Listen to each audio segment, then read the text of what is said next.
Dude, how are you? How you been? I cannot complain, man. Like I am actually really, really good right now. You know what I mean? Like I know in the midst of this strike, stuff is crazy, but I'm telling you, Josh, like there's a lot of, it's like a cliche thing. In every dark cloud, there's a silver lining, but that stuff is real. I'll make sure I watch my language. It's real. Like the idea of not working, so you're not making money like you were, right? And you still have the same lifestyle, so you're seeing you dwindle, right? But I've had so much more time to focus like on myself, the things that I want to do, develop my like use my talent and develop other skill sets or facets to that talent. You know what I mean?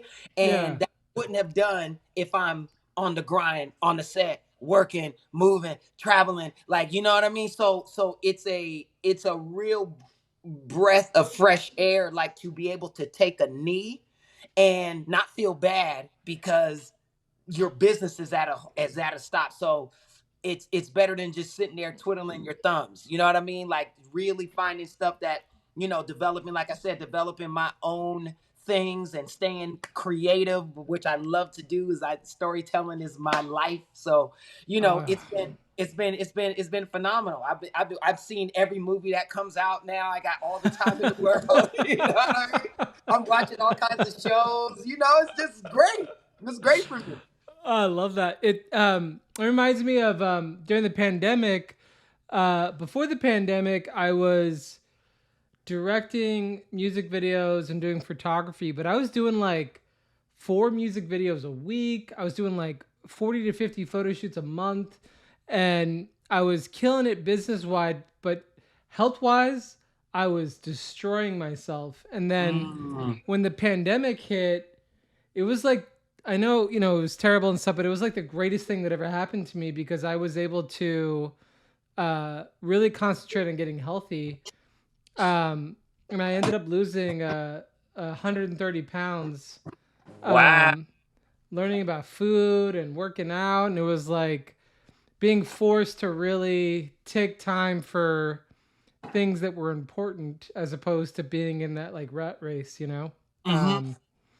And the strikes are going on too, and I feel like it could also be kind of like a golden age for indie filmmakers. And Mm. so That's true.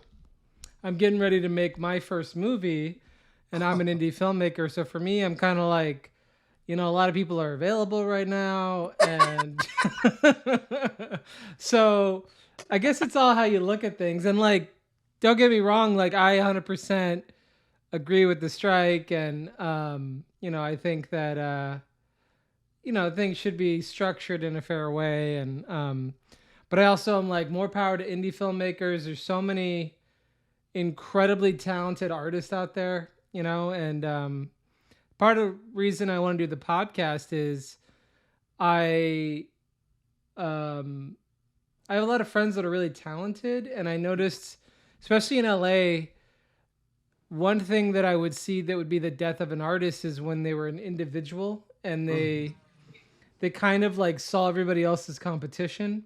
Mm-hmm. And people that I see that were not only succeeding but were happy were more of a family. Like they supported each other, they were there for each other, and there was strength in numbers and like-minded individuals. And so the podcast, I kind of want to like not only bring my friends in, but maybe get other people to meet other people and Yes, grow the sir. family. And Yeah, it's a community. yeah, community. That's probably the best way to describe it. And also like to teach people. Like I think that sometimes when people figure out art and they don't share the knowledge, it sort of becomes a lost art, lost Hmm. technology. And being able to like share quality information with each other, I think can inspire people and help people on their own journey. But anyway, so let's start by why don't you tell everyone what your name is and a little bit about who you are. Okay, well, I am Caleb Pinkett. I'm a Capricorn. I like long walks on the beach. I used to drink vodka soda with lime. Now it's just soda water with lime. Been for 8 months. You know what I mean? It wasn't an alcoholic, but I didn't know if I was or not. But I figured out I wasn't real quick. Yeah, but outside of that, I am just I am a storyteller at heart. My everything is that. It is the only thing in life I'm good at. It's what it's what I love. I am blessed to have found it. Um, I didn't know how much I loved it until I got older, and I realized it. And it is my entire fiber of being. It is my artistry. If I it's what painting or sculpting was to Michelangelo. I'm not comparing myself to somebody that great, but what I mean is, though, like, people that have found their element. There is that idea, the element. I always mention this when people ask me, um the idea of the element. There's actually a book called The Element that I read that just really just, it's like a Bible to me, because the author was able to put it real simple. The element is this: it's when you find what you're good at, what you love, and what people will pay you to do. That is your element. So basketball for LeBron James is his element. He's good at it, he loves it, and people pay him a lot of money to do it. That's his element. Um, so with and it's very interesting because a lot of us. So I love the UFC. I'm a big fight fan. I love it, but I can't fight. So I'm not good at it, and nobody's gonna pay me to do it. So that's not my element. You know what I mean? You can Yeah. love something that you're not good at, or you could be really good at something that you don't love, and that's a tragedy, right? Where you could be really good at baseball, but you hate it.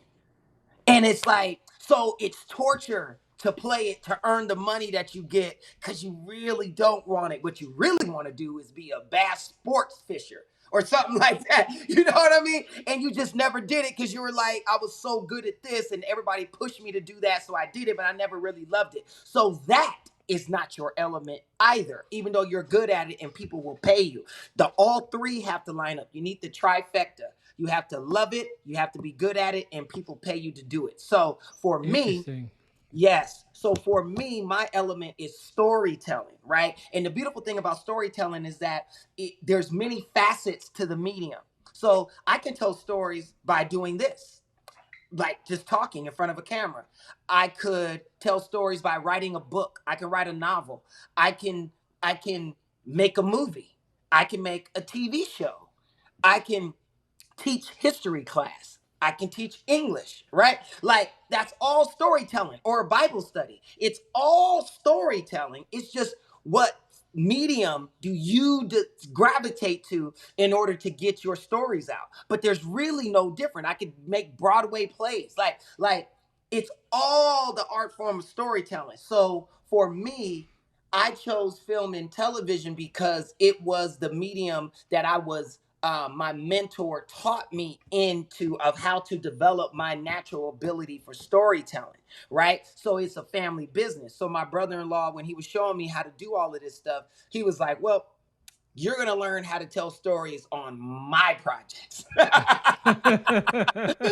And so I just naturally fit into that. And I love the medium of screenplays, of movies, of television. Like, I adore it. I love the ability to create a character and place him or her in any world, in any situation, and find a humanity in it that unites us all, right? Because humans, we are emotional creatures. We are not intellectual creatures. We are emotional, right? And what I mean by that is when you think of music, which is the most primal source of artistry, it is our voice, it is us expressing ourselves.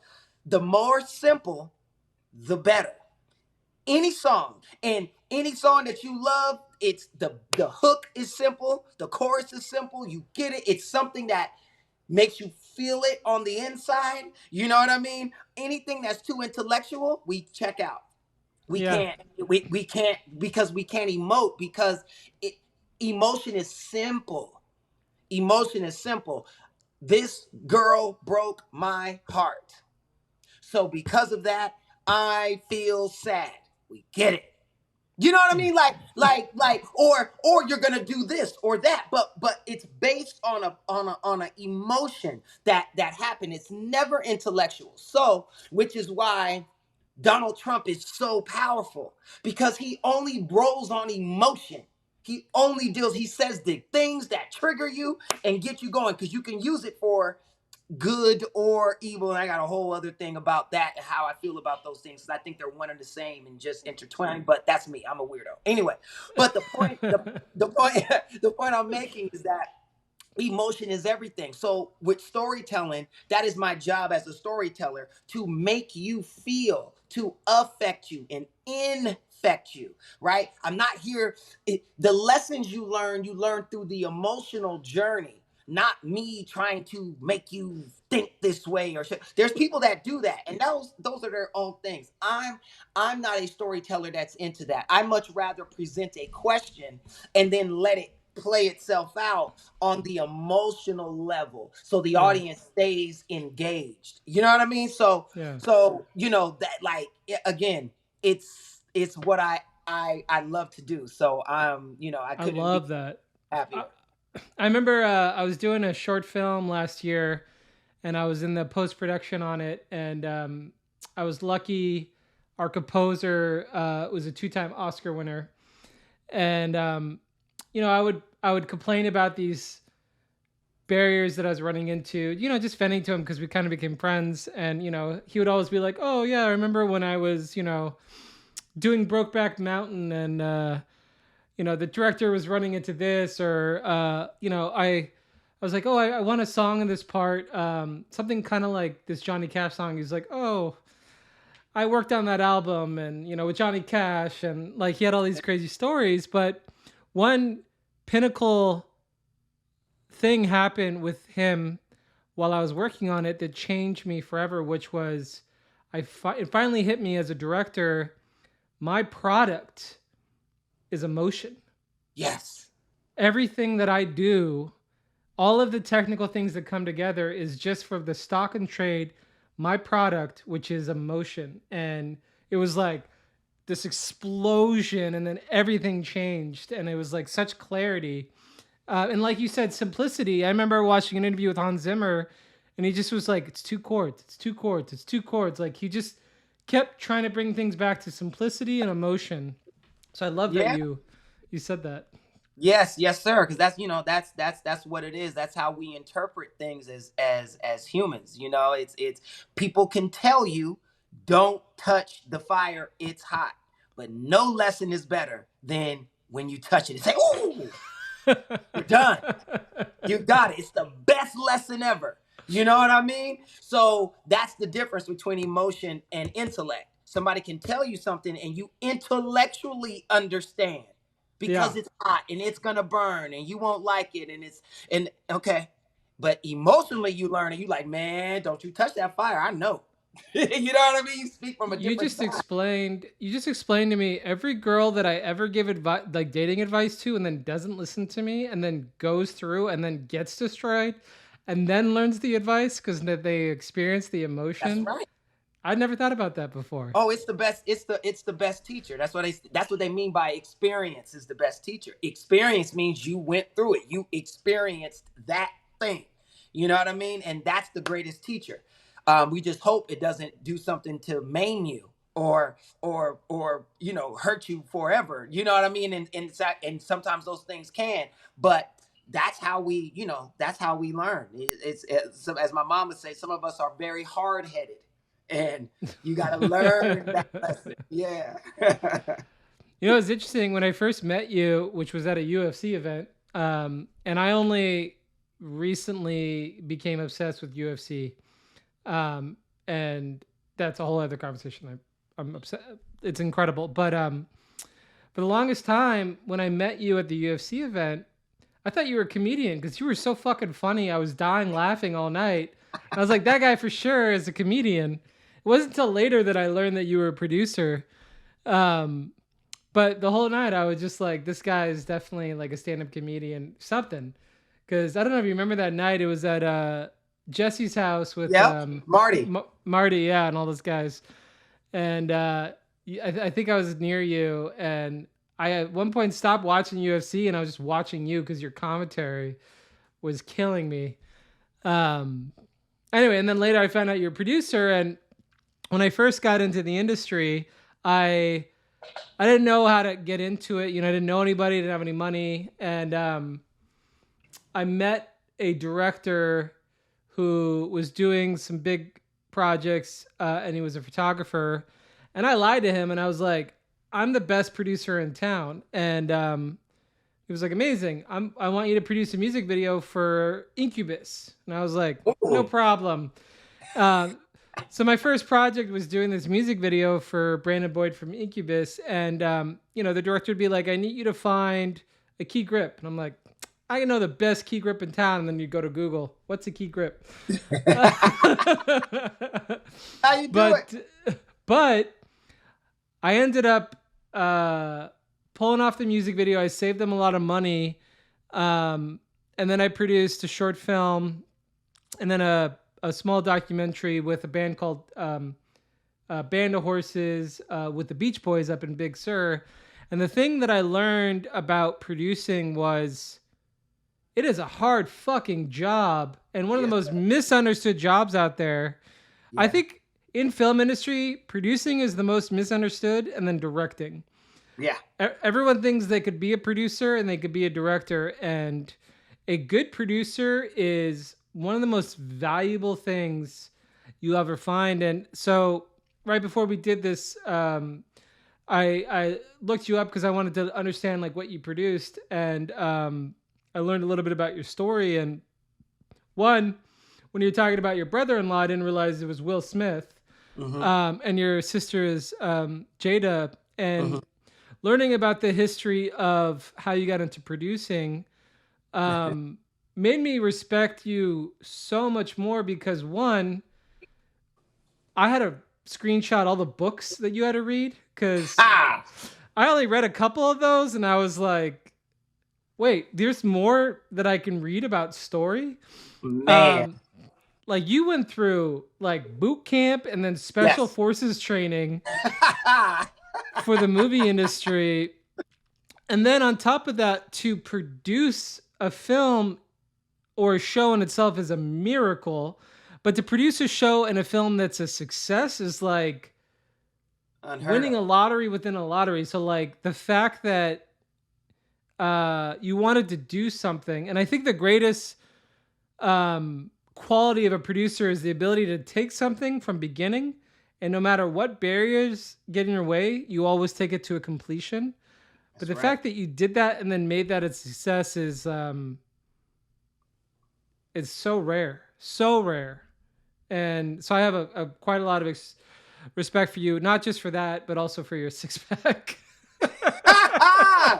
Yeah, I had to earn that. I had that. Listen, that you don't get no assistance with. That's all you, baby. You got to figure that one out. You know. I'm on the six pack journey right now. I work out 4 hours every day, Wow. and it is. I dropped another 20 pounds in the last 6 weeks.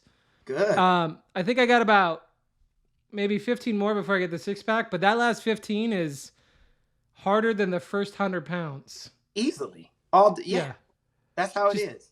the fat percentage. Like now, I'm starting to think about like not putting almond milk in my coffee. Like really managing my macros. It's like No, I but don't know how you did that. well, it is that. Like what happens is you have to you when you want to get down to a certain level, there's certain sacrifices that you have to make. That's how this world is set up. Like you can have whatever you want. Are you just willing to sacrifice whatever it takes in order to have it? That's you know what I mean? And that's it's like you may have to not eat those. You may not be able to use your almond milk. You may not be able to have the M&Ms in the morning or at night or whatever until you figure out how your body works and how it processes things. And you'll be able to figure it out. You know what I mean? But when you have a goal that you're trying to set, you it's more, in my opinion, and this is just mine, and I can absolutely be wrong, but in my opinion, I feel like when there's a goal set in your life of what you're trying to do, you you, it's not about the goal, it's about you. As far as your mind, you're training your mind to be able to handle whatever situation. And I'm not talking a studio calling you talking about you're over budget and they want to quit, and the lighting is off, and the DP don't want to talk to the director, and the director isn't talking to the lead actor, and nobody is going to Crafty because the food is terrible, and no cars are there because Transpo is on a strike. Right.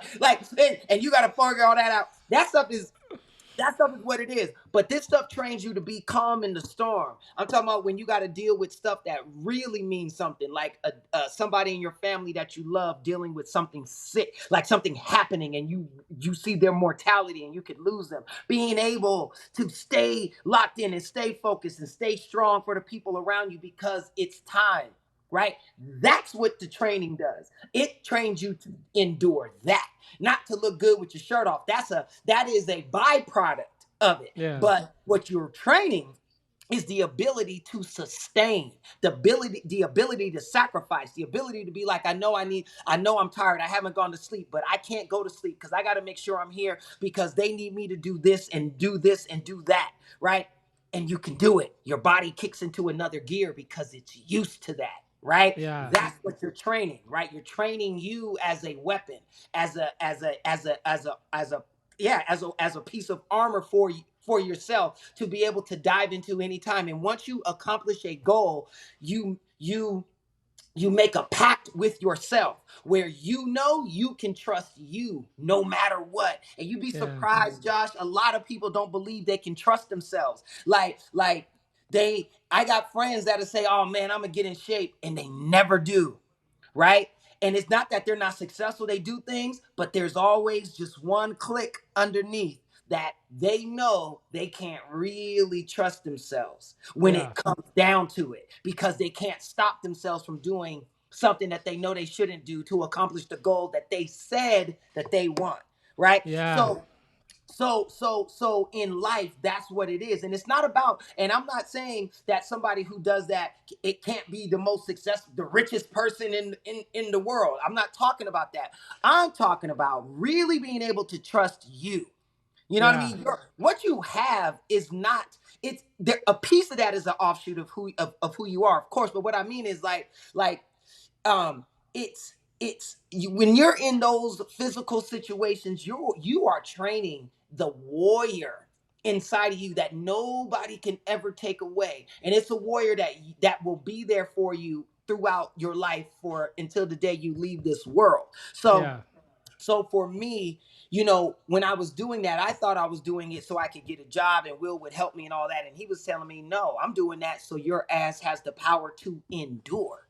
Because the job that you're about to get into, people are going to be trying to kill you from all sides. One, because you're my brother-in-law. Two, because I'm the biggest movie star in the world, and people don't like that. When you're on top, the only place to go is down. People can't wait for bad things to happen. So you being next to me, they can't hit me, so they're gonna hit you. They put all Yeah. their arrows on you. Oh, you're not good. Oh, you only have that because you're his brother-in-law. Oh, they just give you everything. Oh, you don't have to earn nothing. Oh, everybody got something to say, right? Because they feel bad about themselves, right? And I'm not gonna lie, you do get, there are benefits to being connected, right? It's not just family, it's everybody knows in our business, it's it's half of what you know and 100% of who you know in a lot of situations. Then once you're in, you're on your own. Once you get the job or you get the position, hopefully you can perform, because then you can stay there. If you don't, guess what, you're out when your contract is up. That 2 years will go by like that.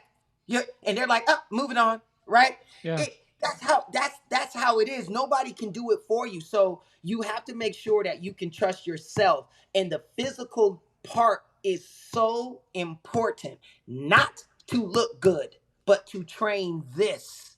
You know what I Yeah. mean? And Structure, and structure, that's and what I think. discipline. Yeah. Yes, and that's what I think people miss. with those kinds of things. They think, well, I don't need to be in shape. I mean, gosh, I'm not going to be in front of the camera. It's not about being, it's not that at all. It's for here. Yeah, You, it's I think it's winning all these small battles and it gets you used to overcoming adversity and challenges so that absolutely. when you're at work, because in our industry, like when you make a film, or even if you do a photo shoot, all you're doing is problem solving so That's that you right. could get in the position to create art. And I remember when we did the short film, I had to direct it, act in it, and produce it. And Mm-hmm. you're getting phone calls like, hey, that scene that's extremely important for the film? Well, we don't have enough time to shoot it anymore. Um, so how do you want to solve this? Or the first day we're about to film, we were way out in the desert.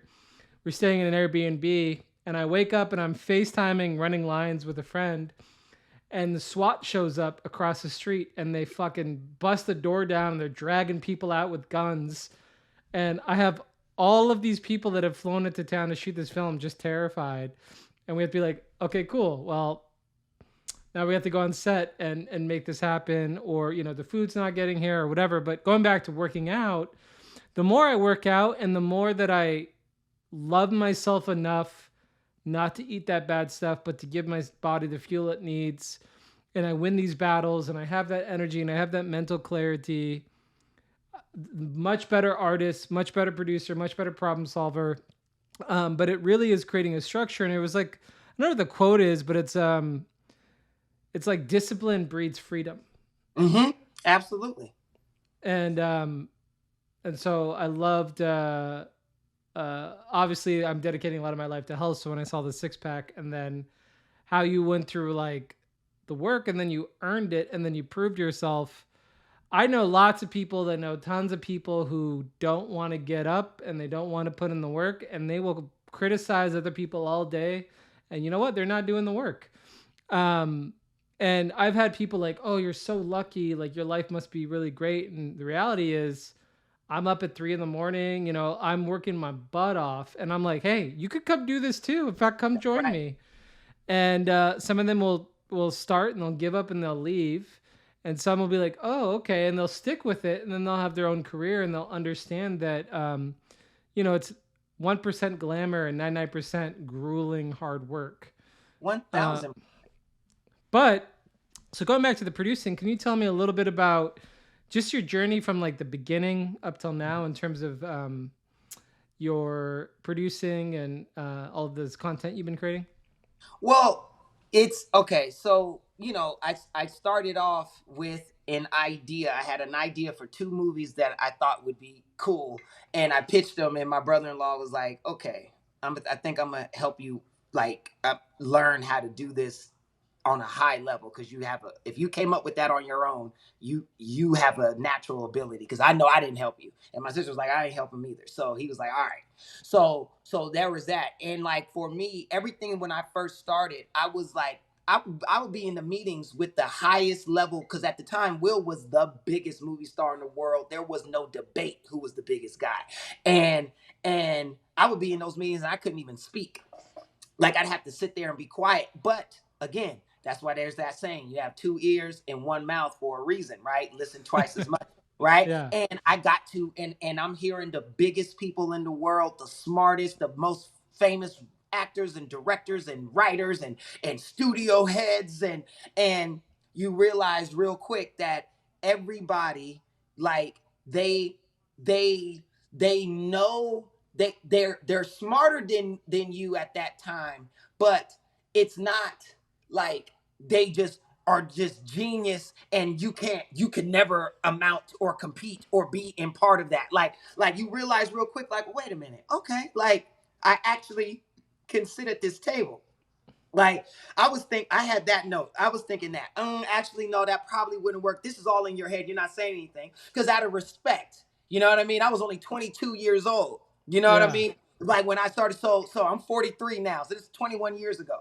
So it was like I just it you start to learn it, and then being on the set and working, and see, I am a very creative producer. So I I can do all the stuff to make sure the set. I can run the set. That's not an issue. But I prefer to be working with the director and the actors. I like working with the writer on the script to get the most emotion, the best sort of way. Like I love that. It's like it is like a training session. Like I love going to work with the writer and there's cards all over the windows and we're going through all the sections and we're like, we're fanning out like, yo, this is gonna be so dope. We did it like in Three Amigos when this happens, and we had you like it's like a jungle gym of creation. Then I love getting to the rehearsal process. Rehearsal is so important, and people overlook it. Never. It is where you find all the gold, especially if you're on a smaller budget or you're on an independent film, something like that. Rehearsing is everything because you don't have all the time on the set to work through all the stuff like you Right. would on a big Will movie. Oh, we're rolling for days, like until we get it. No, you get 3 takes.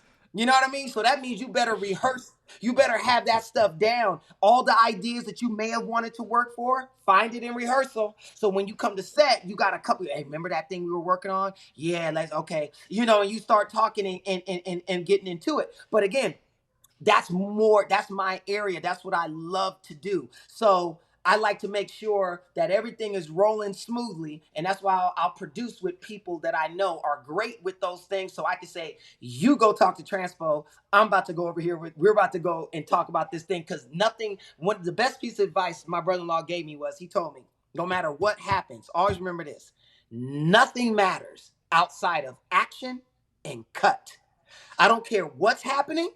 If when you say action and they say cut and whatever happened between that is great, all is forgiven. I promise you. But if that everything is running smooth and what happens between action and cut is a tragedy, done. You're done. Oh, None of that shit matters anymore, right? And that is true. Where you'll have people that are ready to kill themselves on a set, but the movie's a smash hit, and those same people will work together again. and be proud of the movie. You Yeah. damn right. You damn right. Right? So it's like, so the priorities is that. My whole thing is I want everything to run smoothly as much as possible. So action and cut. So between action and cut is at its optimum. Because some actors are very sensitive with their instrument. And what I mean is, if there's a lot of shit going on, it messes them up. And I know actors get the bad rep, like, oh, they're weirdos. They're artists. They're there to present a pure emotion for you in an imaginary circumstance. They're going to act like their father just told them that he's not their dad while they're looking at a dude holding a boom mic and somebody and a grip on the side showing his phone, looking at pictures on Instagram, laughing, right? Like that's what they really see. But they're going to portray for that camera that they're looking at their father, right? Like, come on, man. That would fuck me up. You Yeah. have to respect. There's actors that be like, clear my eye line. A lot of actors are that way. Like, they're like, like nothing can be. And you get that with more experienced actors. Younger actors, even though they may feel it, they won't say it because they don't want to seem like they're the problem or like they're egotistical. But no, you got to protect your art form. Because I know me, I'm like, I need my actors. Everything needs to be right because they have to do a job. And we've been sitting here for a month. Like, I've been in rehearsal with them for 2.5 weeks. Like, this is if their game time. emotion is fucked up because some crew person is, like that when the movie's done and out, no one gives a shit how it was made or what the crew's emotion was. They just care if the movie was good or bad. And like I'm the same way. Like if I'm on set, especially since I had to act myself, I don't want people chit-chatting like while I'm trying to have a fight with my mom, you know what I mean? Right. Or right. I'm trying to be sad or like anything, like whatever. Because if your product is emotion and these people are your ones carrying that emotion, then whatever you could do. Yeah. Instruments. That's good. I like that. Sorry, I cut you off, but no, I love that you're a creative producer. Yeah, that's my thing. And I'll definitely say this. I've worked with some of the best crews and the best crews in this business. And I'm telling you, Vancouver has great crews. Shout out to Vancouver. Toronto has great crews. Shout out to Toronto. You'd be surprised what you'll find in some of the what they call the flyover states, even in New Mexico. Like not in the and here's what I'll say. They understand that thoroughly.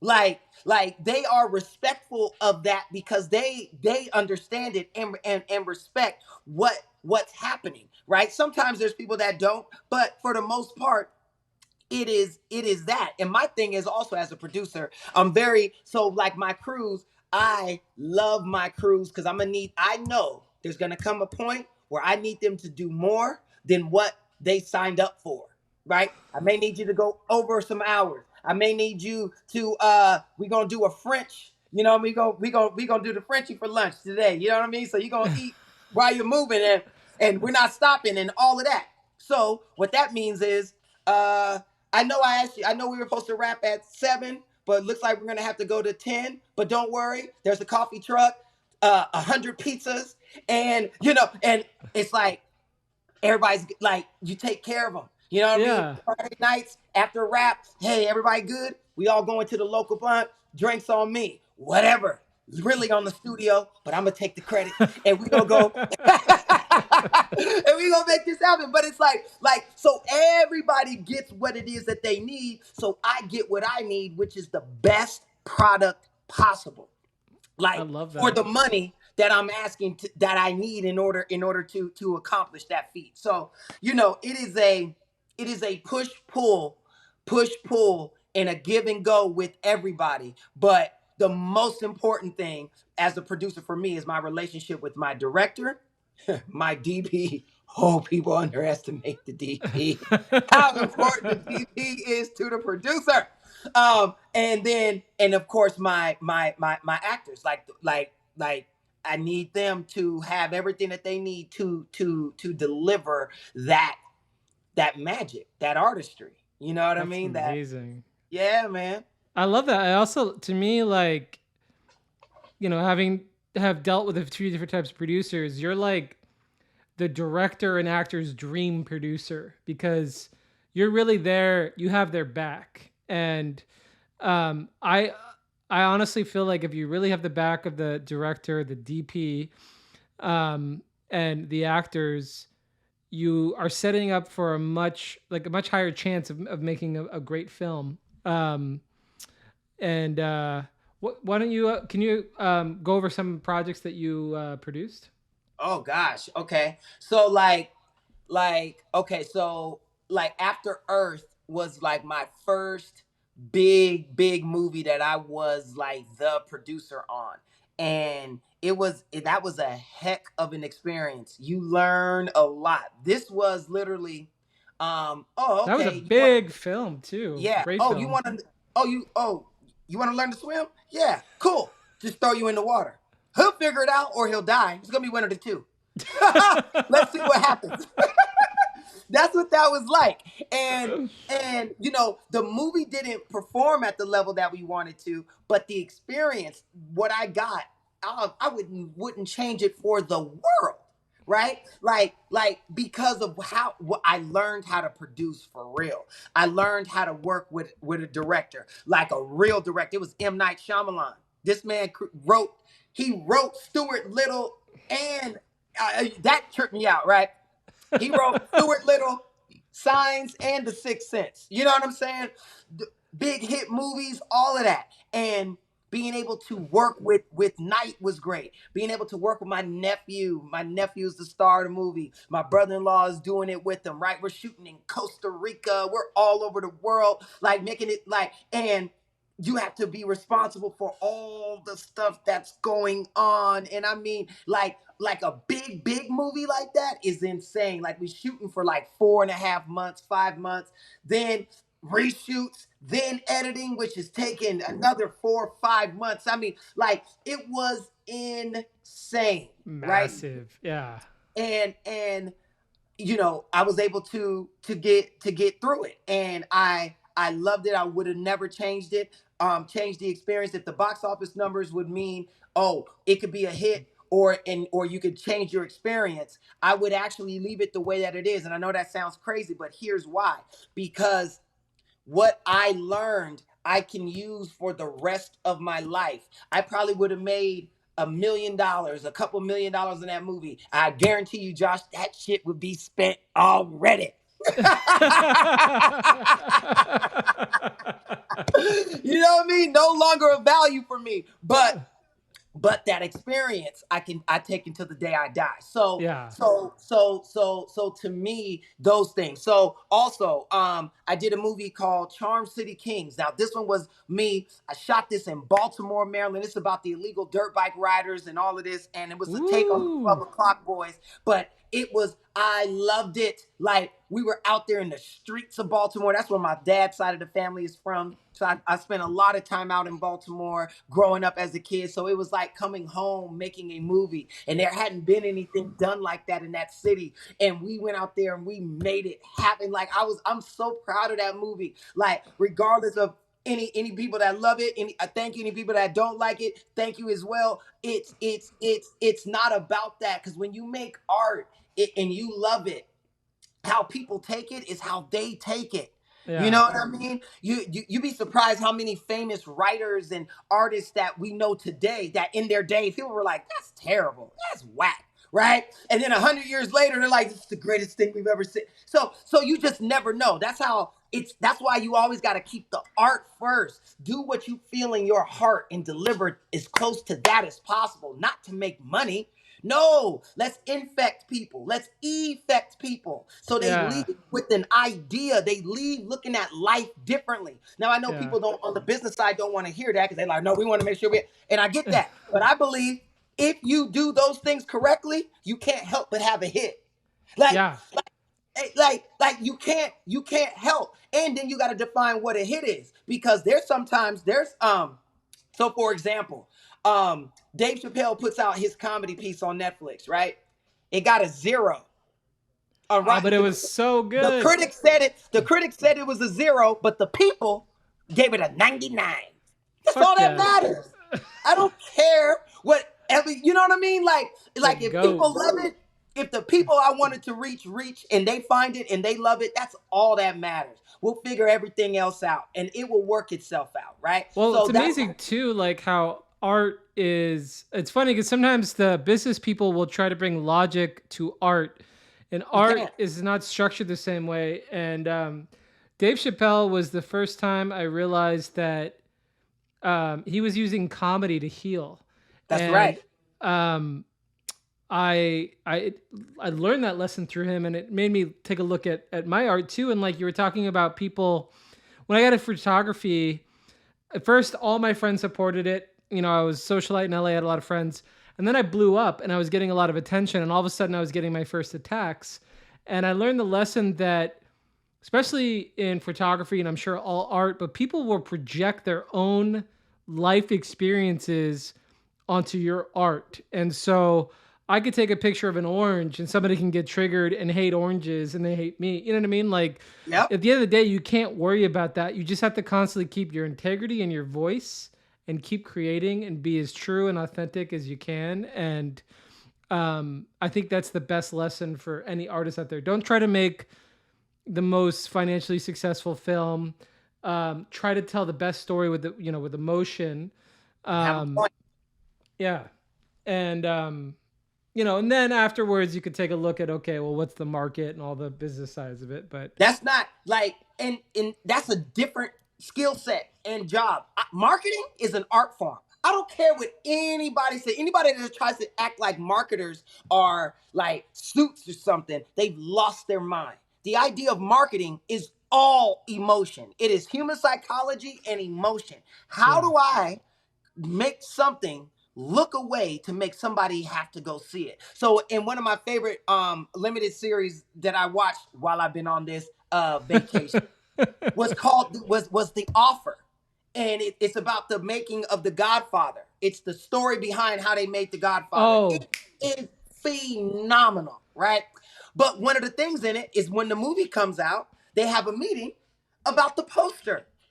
And they're talking about what analytics say if it's the V, this and it, and I'm like, wow. And you see the artist, the director, and the producer are like, what the are they like? No, because because it's like it's an art form to know how to reach people. So the Yeah. marketing phase to me is just as important as shooting it, as editing it, as adding the music, all of that, because we have to sell it now. And selling it and making it are two very different things. I'm Yeah. selling emotion. I'm trying to grab people with this. I'm trying to make them feel something. The trailer, the selling piece, could just be all bells and whistles. You may think the movie is only about ass and titties.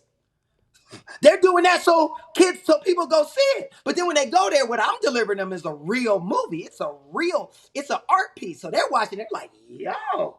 Yeah. Have you ever watched a movie where you're like, the trailer, they sold me something different. This wasn't the movie I thought it was, because Oh yeah. that's the truth of it. They're two different things. Marketing's job is to get people's asses in seats, right? I love it too when they make a great trailer and I go see it and the movie isn't the trailer at all. I hate it That's when I right. see a trailer and then I see the movie and all the good parts of the movie are in the Are in the trailer. trailer. That's because they didn't have a movie. That means the Yeah. movie didn't work, and they just had to. And the marketers saved the movie essentially. Like, you guys are we got to sell it and make it seem like it's something that we know it's not. And Yeah. sometimes and that hurts our business as a whole when those things happen, because people lose faith. They're like, that's probably gonna be whack. That trailer look all right, but they be bamboozling us, right? But in the best world, it's like the marketing. That's why we would always be involved. Like, I learned the marketing side from Will's partner, James Lassiter. JL, that was my boss for over 20 years. I learned marketing through him because he would make sure I went to all the marketing meetings, right, with him. Because Will would say, my job is to make the movie, JL's job is to sell it, right? So I would be with him learning how to do it. And Will's like, I don't care about nothing except action and cut. Emotion, emotion, emotion. So I'm learning all of this stuff by being with him. And then I go with JL. JL's like, I don't give a shit what Will talking about. We got to sell this thing. That's such a good partnership though. Oh, Like yeah. if Yeah, I could have yeah. somebody just worry about the marketing and I just worry about the filmmaking, that'd be amazing. Yeah, like JL would chime in on stuff creatively, but let Will run it. Will would chime in on stuff marketing wise, but let JL run it, because you're the master at that. I'm the master at this. We come together, we rule the world. And they did Yeah. that for a very, very long time. It's one of the most successful partnerships in the history of Hollywood, between an actor Wow. and his producing partner. You know what I mean? You'll be hard pressed to find a more successful duo. I love that. And I think again, it's easy to watch a film, even a Will Smith film that's well done, and you not realize how much knowledge and experience and hard work and strategy and team and a movie is a small town, and to be able to do that consistently is very tough. And I'm that'd be cool if Will wrote a book at some point, because there's so much top tier knowledge. And um anyway, but I could go on forever But about no, that. But but so he wrote a book, but it's an autobiography about his life. It's called Will. It actually did really good. It was like number one on the New York Times bestseller. But what you're talking about is where he actually talks about the like nuts the and bolts of, business. yeah, Yeah, he business. really could do that. Like he has seen it. He has seen it all when it's come to this business, and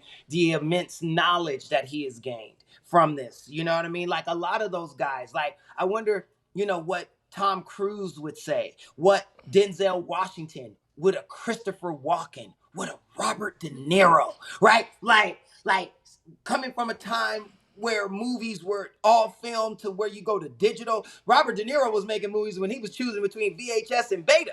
You know what I mean? It's like, it's like that kind of stuff. Like, so it is a wonderful, wonderful community to be a part of. Well, And knowledge is power too. Like, it's interesting because you were talking about being a producer for the artist. I had lunch with Tom Cruise's producer, a guy named Michael Dovin, and he was telling me that when Tom goes on set, he or meets with the directors, he basically says, "How can I help you? How can I facilitate you?"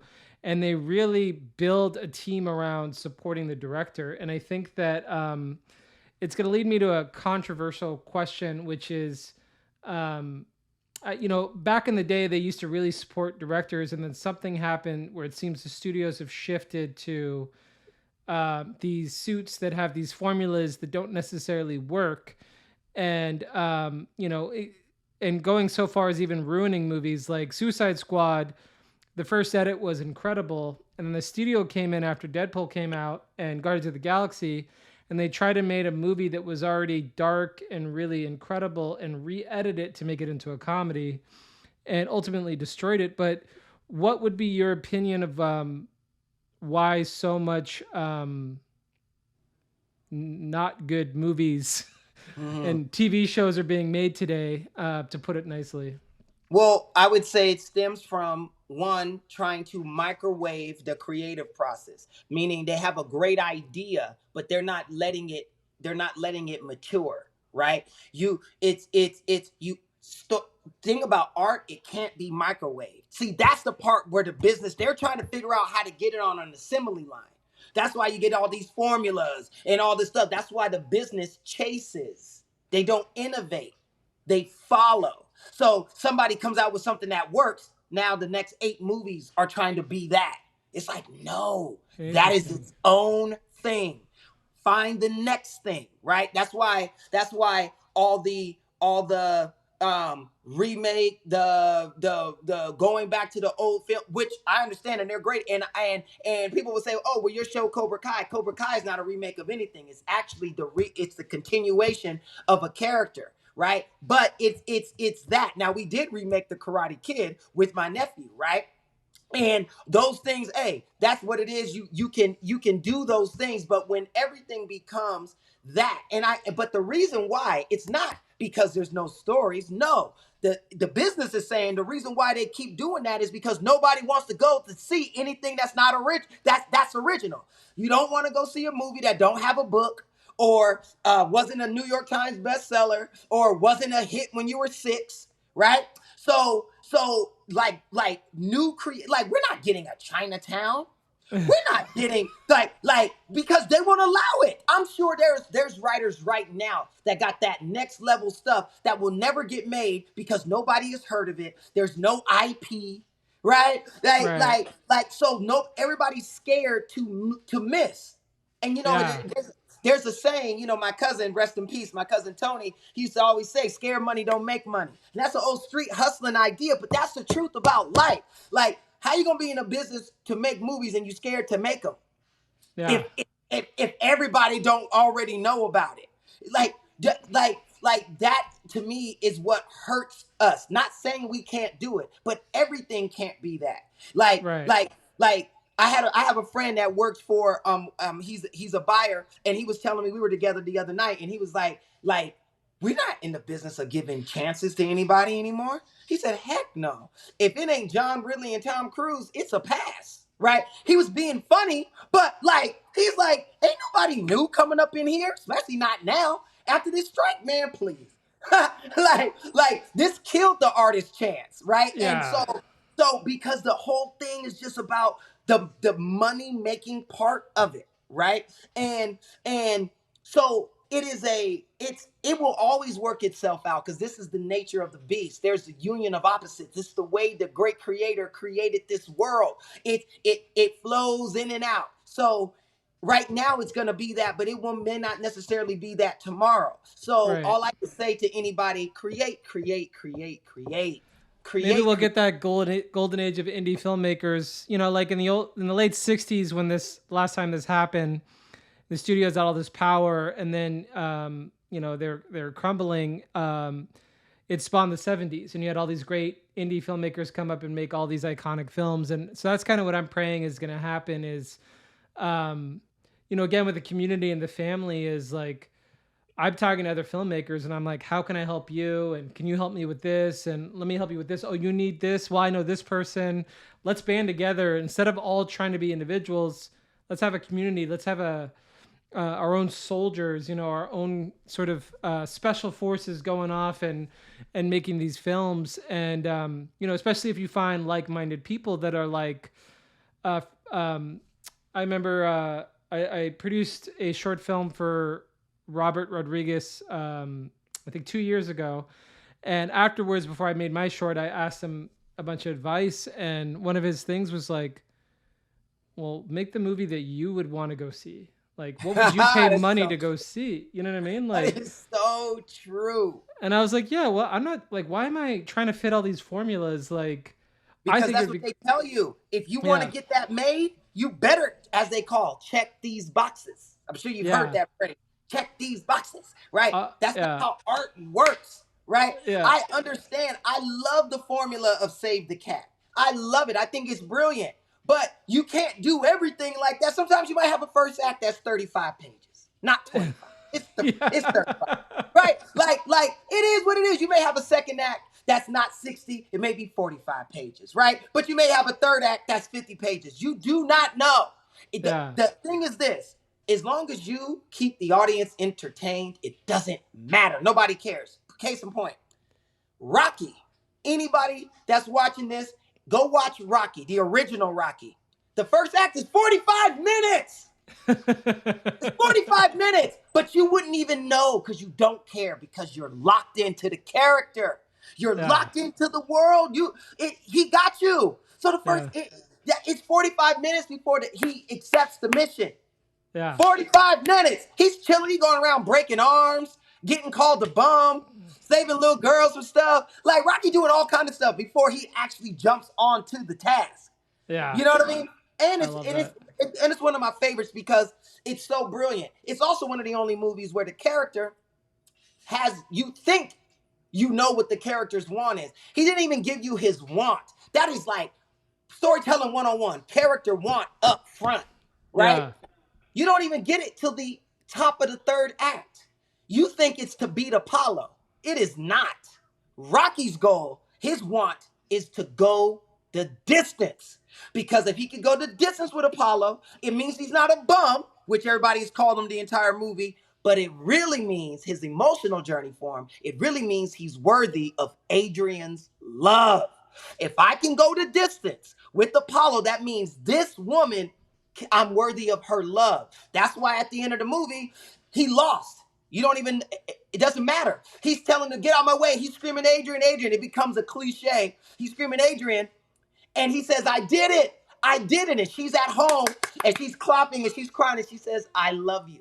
And then his arms go up and the movie ends. I got goosebumps, and I Brilliant. watched the movie. That is Just that is It's brilliant.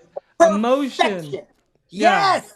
All the emotion. rules don't matter. Once your heart is engaged, all the formulaic stuff goes to it don't matter. She Man. wasn't even in the arena and they were connected. Why did his arms go up then after she said, I love you? Well, of course, because of the edit, which is brilliant. But the point is, they're selling the idea that they're emotionally connected, that he could feel that and she could feel him. This makes me so happy that you're a producer. Like, knowing there's guys out there who care about emotion and care about art that are fighting the battle to make good stuff. Because it's easy sometimes to be like, Hollywood's dumb or Hollywood doesn't get it. Like, no, there are fucking people in Hollywood that are breaking their backs to make good stuff. And It's it just makes a, me it's so just a, happy. it's the push with the business. But I tell you this, just to that, I've recently been brought in to the PGA task force. So there's a secret task force inside the PGA where we gonna start fighting for the rights, for our rights, because don't nobody fight for producers. Nobody fights for producers. That's You know true. what I mean? We help everybody, but nobody come to our help, right? That's true. So I've recently just been invited to join, and it's something That's I'm gonna do. amazing. I'm excited about it. Yeah, I yeah. do feel like there's gonna be a wave, a renaissance in Hollywood. I think there's too many people that are becoming aware of things and fighting. And to me, like, it's funny. You could go into politics in the industry. You could go into whatever. To me, the only thing that matters is art. So, are you making good shit? Then I Or not. fucking respect you. And if you're making terrible shit, or what I call bare minimum. Hmm. And I've heard a lot of people afraid of AI, and I'm like, I've tried AI. AI doesn't have a soul. That's Um, right. AI, the only thing that AI will replace is those people out there that are doing the bare minimum and just making formulaic shit, but they never will replace a true artist. And No.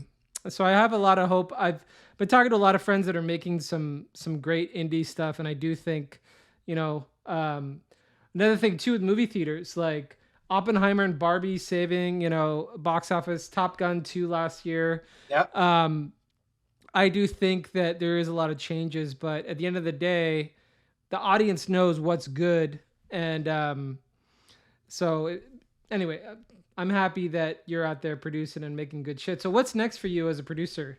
Because Oh what man. is Cobra Kai your Um. last thing? Well, yeah, yeah. So we'll finish the last season of Cobra Kai. Whenever the strike is over. So that will be that, which I'm excited. For because I got a whole story about that one that we will not get into today. But We'll I have to think do I another think one I'm at some gonna point record it. I because think I I'm gonna love record it, Marty. and I'm gonna post it on my page, and I'm gonna just the real story, the true story of Cobra Kai, like how it came to be. And yeah, you'd be surprised, but it was a journey. It was a labor of love. Let's say that to get to get it done. Yeah.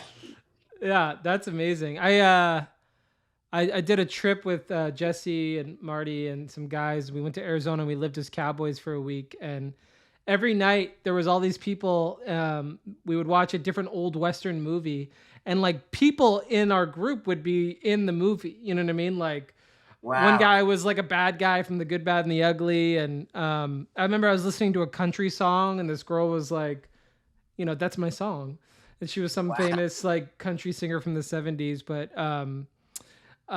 Cobra Kai, I love the the fan base. They're so passionate and in love with it, and I honestly haven't heard anything bad. All I've heard is like passion and rave and support, and that's incredible. But yeah, what's next for you? So after the Cobra Kai, I have a couple shows at Stars that we sold and set up over there. So now you're just in the system because this is what people don't understand. As producers, when you sell, you don't make any money. Like people are like, oh, you sold this, you sold that. So that doesn't mean anything for me. I don't get paid till it says green light. See, the writers get paid right up front, all that, not us. So I got there's a lot of things that are coming. We'll just see if they make it to the finish line. You know what I mean? Right. Which a lot of that stuff is it gets out of your hands at a certain point. Because it's not that the project's not good, it's not any of that. It can just be, that's not where we're trying to go at this point. And done. That one doesn't go. And you spent a year trying to do it and in talks and all of that. Like that is how it is. So God willing, there'll be a lot more stuff, but I am pushing and I am on the good fight of creating and just trying to continue to bring forth products that grab an audience and that like make people love filmmaking and storytelling. And again, in the old way, like when you talk about the 70s and 80s, which to me is the golden age of filmmaking and storytelling, right? Because there were all kinds of everything was original. Everything was. You know what I mean? So, Godfather, Taxi Driver. come on. You Oh my can't get god. those things made now. Yeah. No, unless it's a book. If it's a book or a magazine article, Or you're Martin or Scorsese. that's right. That's right. And but again, but like that's what I mean. And Martin ain't gonna be able to keep doing this forever. He's Yeah. into his 80s now.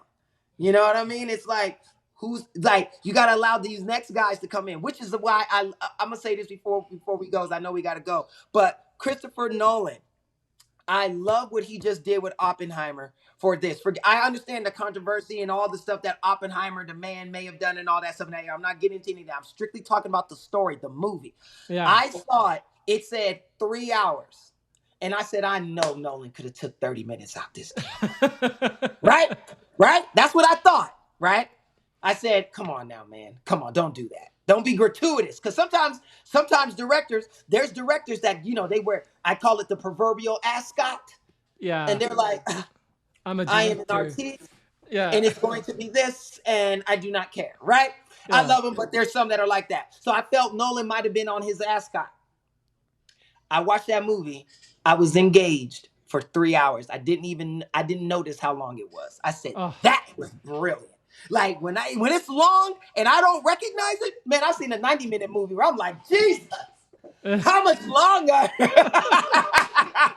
I got goosebumps, and I went back the next day and watched it again, and it was even more enjoyable the second time. Wow, I should probably see it again. I think because it's how do you pronounce his name? Is it it's Keelan? Like, because they told me it's not Cillian. It's Oh, like, I call him Celian. I don't know. yeah, but I was told Yeah. that's not how you say. I don't want to say his name wrong. Uh, Master. See, so there's good. master actors, and I'm gonna say this. And a lot of people were dissing Barbie. Let me tell you something. To do what Margot and Ryan Gosling did to play dolls, like the mental capacity of a doll that goes into the real world and like the level of acting it takes to deliver that stuff to be real as a fake doll learning something for the first time. And to get you to What? emotionally connect with them. Like it I'm that, masters. Like Yeah. when I saw that, I called some of my friends and I was like, I loved it. They were like, you've been in Hollywood too long. I said, no, you don't understand. That's master acting I saw. They are masters now. Like, you can't do that. Like, So good. believable and all like the scene when she goes to the school and she meets that young girl and that girl tells her all the stuff of what Barbie has done to women and Margot her oh my god, like gold. I would have been on that set like we don't need nothing else. She got it. She nailed it. Oh my God. You know what I mean? Because, like, that's, and people that aren't in it may not understand. I'm like, what? She just, she started crying. No. You forget that's not real. You forget there's 100 people standing back there. You forget that her cell phone is going off. Her friend is come on. I imagine somebody walking up to you and going, "Hey, you're gonna play a doll. You're gonna do it well. You're gonna do it real, and you're gonna make me emotionally involved. Go." And then you're like, "But these people did Yeah, that." they did it. So I had to give them their respect for that. That is extremely difficult to do, and they don't get props for it, and they won't because it made too much money. Once you make money, you lose the art. Like everybody looks at it as no longer art, and that's unfair too. That's what artists have to stop doing. Right, because I see myself as an artist, but we got to stop being like that. Oh, if it makes money, it's no longer art, and we act like, oh, it can't be part. Like, nah, man, that's why comedies don't get Oscars. Stop it. Yeah, yeah. Stop it. Well, That's stupid.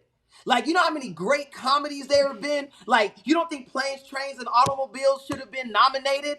Are you kidding me? Like, right? But comedies aren't. So, like, there needs to be some change with that. We got to start respecting things because we can be on our ascots as well as artists sometimes. So, yeah. yeah. I mean, that's a thing in itself. Is the award ceremony could be.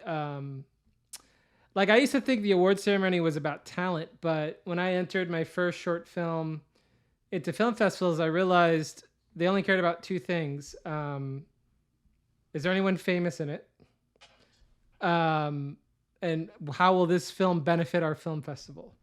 That's right. And so I would have friends that were good friends with people in the film festival that would make terrible films and they would get accepted, and I would kill myself to make something of quality. And so for me, the real test is like when I release it and if people really respond to it and it really resonates with them. And I hope that these festivals at some point will really concentrate on the quality of art of these films because there's so many incredible filmmakers out there. And growing up watching movies, like I truly fell in love with all these movies and they changed me, they changed my life. And I remember the first film set I was on was Hitch.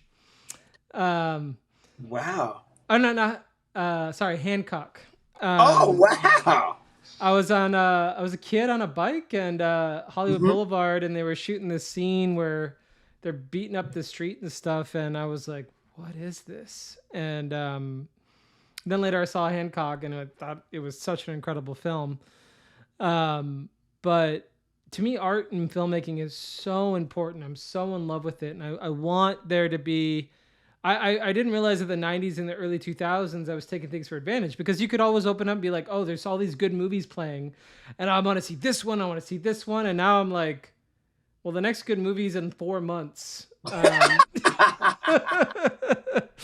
know what I mean? Like, I saw I do. Oppenheimer so many times, and then I was like, crap, what's the next one? I mean, what's the Flower Moon, the Scorsese film in October looks good. Um, anyway, there's lots of good stuff, but I wanted to end this podcast with, and before I end it, I definitely would like to do this again with you because it's been one of Okay. my favorite conversations. But I want to end with, is there any advice that you can give out there to all of the aspiring filmmakers and artists that, are really working hard to try to build a career? I would say first, make sure that you actually love this because it is going to be an arduous journey. Okay. And then, second, I would say live in creation, stay open, live your life. Living your life will lead you to more stories and more things. Allow yourself to be open. Accept what comes to you. Don't try to control everything. Let things happen and you'll start to feel in tune with the universe, because when you're an artist, that's where your inspiration comes from. I believe it's divine. I believe it comes from the entity that is and forever shall be. You can call that whatever you want. I call it God, you call it what you want. But there is an energy that artists tap into. And I believe it's divine. And the more open you are to the world around you, the better your creations will be. And create what you love. Don't try to check all the boxes. Check the only box that works for you and make that. Go for that, because anything else is not gonna. It's just not gonna be what you want, and it's too painful. This job, these things are too hard, and you're away from your family and all this kind of stuff to not make the stuff. At least make the thing you want. At least deliver the project you want. If you're gonna lose your wife and your kids ain't gonna like you because you're gone all the time. You know what I'm saying? You better make sure that you're doing what you love. That's what I'll say. And the last part, I was just kidding. Hopefully nobody has to go through that. But it's a reality. It is part of it.